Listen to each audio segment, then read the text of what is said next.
Hello everyone. In my last video, part 1, I mentioned about 606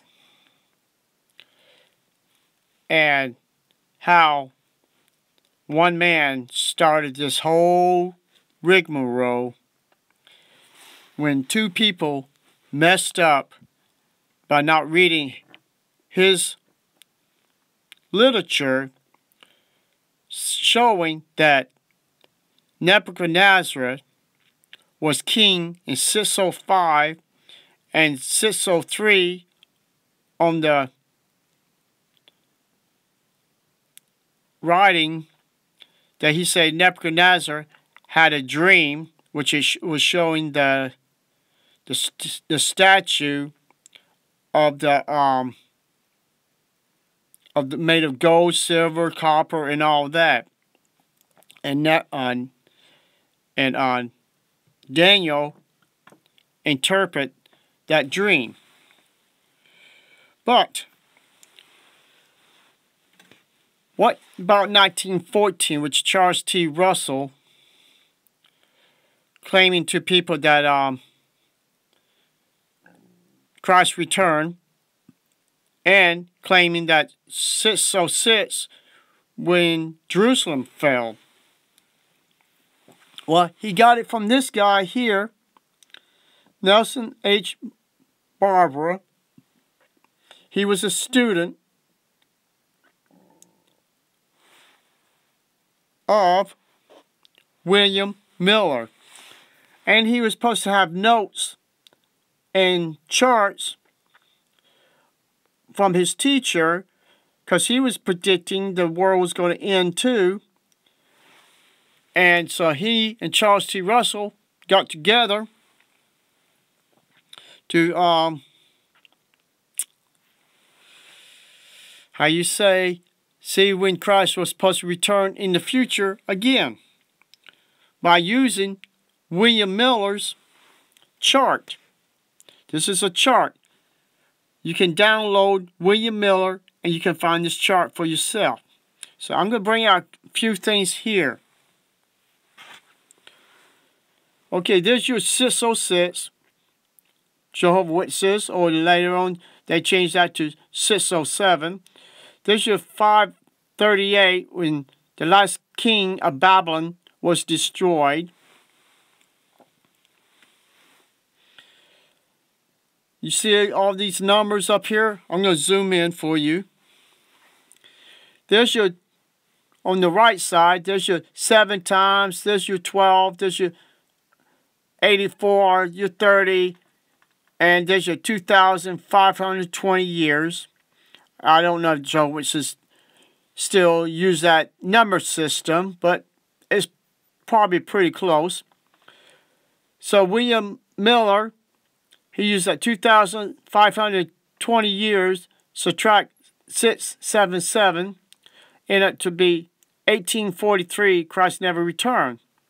So they must, Charles T. Russell and Barbara must have used this chart and used the 606 on the bottom, and they had to use some kind of event that supposedly happened, since neither one of them were scholars or historians. So they come up that cocky thing about Jerusalem fell in 606. So they took the 2,520 years and add, you see that number, 677. They could have made it 607. Which that would be in Jehovah's Witnesses teaching today. But he chose 606 instead, and he got 1914. So people, what's wrong with this number system? It's a number system. Christ said his own words to his disciples, neither he nor the angels know the time or the hour. Only the Father. Jehovah's Witnesses, here's a question. If it was so simple to know when Christ returned, do you think the Jews would have figured that out before you? Do you think the Jews would have already known Christ's return by using a number system?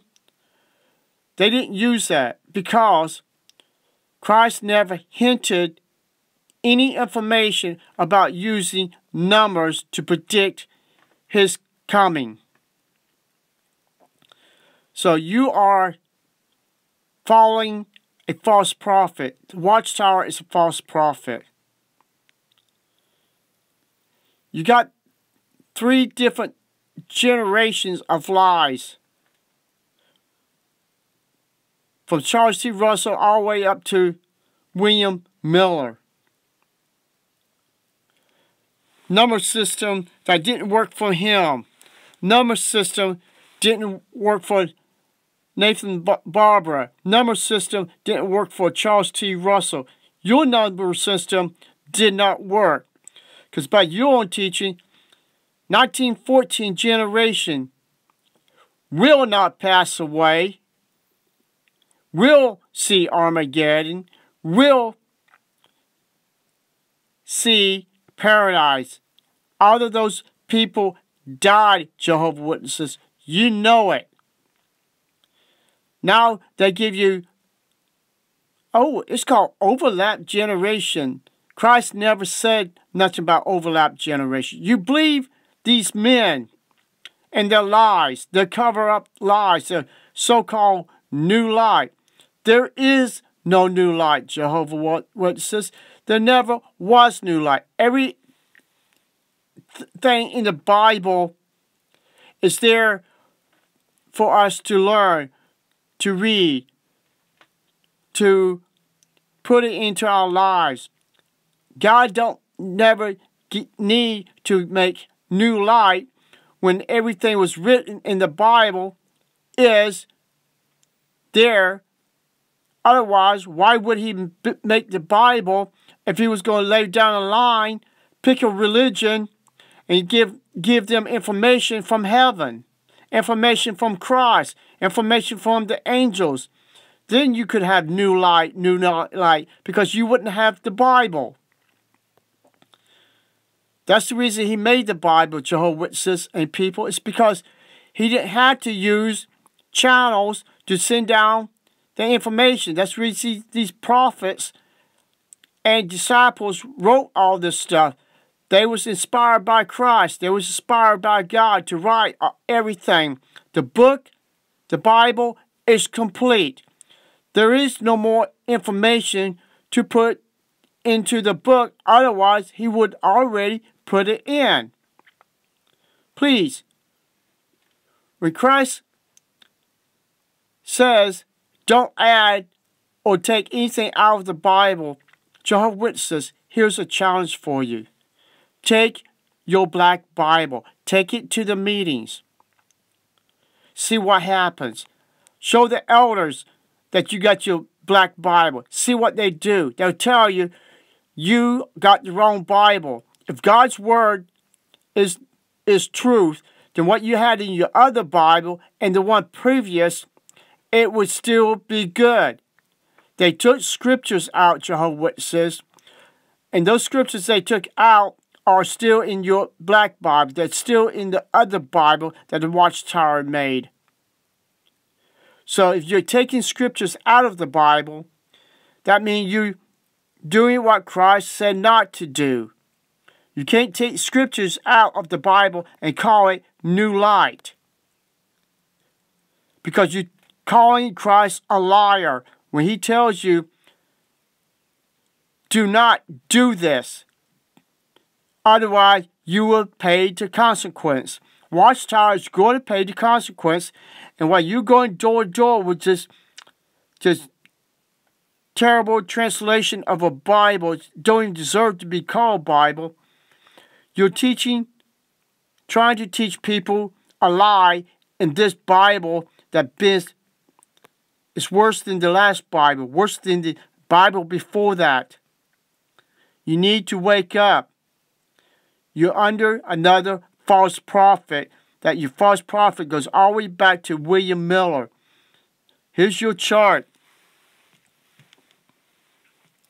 of number system, which watchTower probably got their own new way number system. But still, it's just numbers. It doesn't predict nothing. Wake up, Jehovah's Witnesses, before it's too late.